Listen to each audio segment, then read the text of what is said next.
Mobile ব্যবহারে খরচের বোঝা চাপছে গ্রাহকের কাঁধে। আসছে বাজেটে হ্যান্ডসেট উৎপাদনে ৫% ভ্যাট বাড়াতে চায় এনবিআর। এতে প্রতিটি হ্যান্ডসেটের দাম বাড়তে পারে ১,০০০ টাকা। সম্পূরক শুল্ক ২০% করার প্রস্তাবে টকটাইম ও ইন্টারনেট ব্যবহারে ১০০ টাকার বাড়তি গুনতে হবে প্রায় ৬ টাকা। শুভ খানের রিপোর্ট।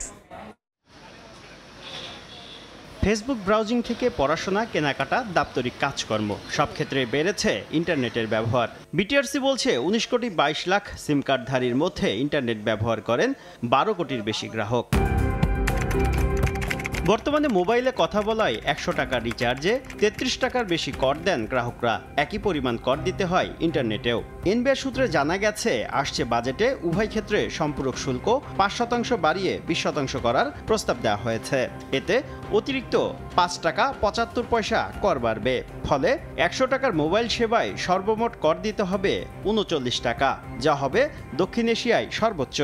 স্টুডেন্টের জন্য যদি এরকম ভ্যাট যদি সরকার বৃদ্ধি করে, সেটা আমাদের জন্য একটু কষ্টকর হয়ে দাঁড়ায়। মোবাইল অপারেটররা বলছে সম্পূরক শুল্ক ৫% বাড়িয়ে প্রায় ১,৫০০ কোটি টাকা রাজস্ব মিলবে। আলটিমেট উদ্দেশ্য যেটা ১,৫০০ কোটি টাকা এই সম্পূরক শুল্ক বাড়িয়ে নেওয়া, আমাদের কাছে এটা নিয়ে সন্দেহ আছে। স্বস্তির খবর নেই মোবাইল ফোনেও। বর্তমানে হ্যান্ডসেট উৎপাদনে ৩ থেকে ৭.৫% পর্যন্ত ভ্যাট দিতে হয় ১৭টি প্রতিষ্ঠানকে।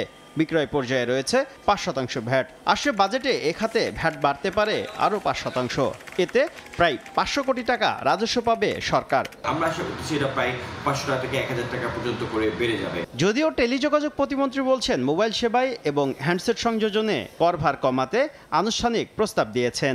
ইন্টারনেটের দাম কমানোর ব্যাপারে, ভ্যাট ট্যাক্স কমানোর ব্যাপারে, টেলিযোগাযোগ সেক্টরে, আইসিটি সেক্টরে সবগুলোই আমরা মাননীয় অর্থমন্ত্রী, প্রতিমন্ত্রী এবং এনবিআর চেয়ারম্যানের কাছে জমা দিয়েছি। বর্তমানে ব্রডব্যান্ড সেবায় ৫% করে ৩ স্তরে ১৫% ভ্যাটের বোঝা বহন করতে হচ্ছে ১,৩৪ লাখ গ্রাহককে। শুভ খান, সময় সংবাদ, ঢাকা। 4 দশক ধরে আপনার ফাইন্যান্সিয়াল পার্টনার আইডিএলসি।